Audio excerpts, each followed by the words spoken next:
چه توریکیش. اگر میگم فرهنگ دارن، من میگم همش دروغه.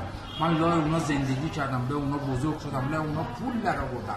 به خدا فرهنگی که اگر فکر میکنید لختی و بی‌حجابی خوشی برای انسان میاره، همش دروغه.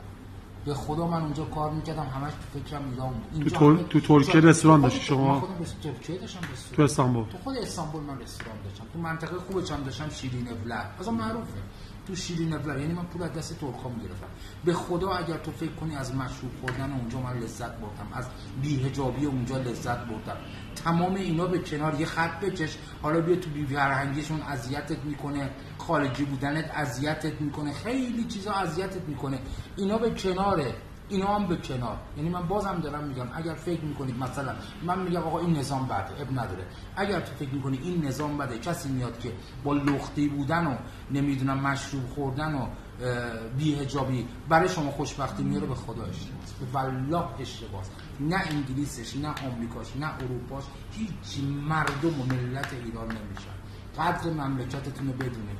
من کار میکردم شبی مثلا 10,000 لیر در میبردم. از این 10,000 لیر باورت نمیشه من ماهی 6 میلیون تومان به پول ایران، پول گاز خونم رو فقط میدادم. 6 میلیون تومان، 4 میلیون تومان پول برق میدادم. کجا ایران همچین چیزیه؟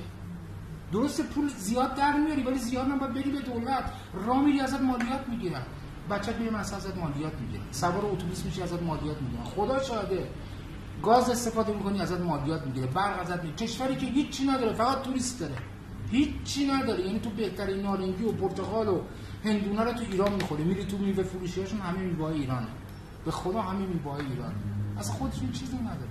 بعد ما چشمون اون برای میگیم بریم ترکیه اشغال، به قرآن اشتباس، بریم انگلیس اشتباس. رفیقم داره گریه میکنه، داره تو رستوران ظرف میشوره، میگه سعید تمام پول منو تو انگلیس از من گرفتن. رستوران داشت تو انگلیسا، انداختنش به ظرفشویی، دولت پولش گرفت.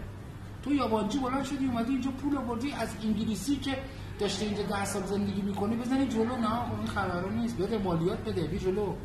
بچه داری این پول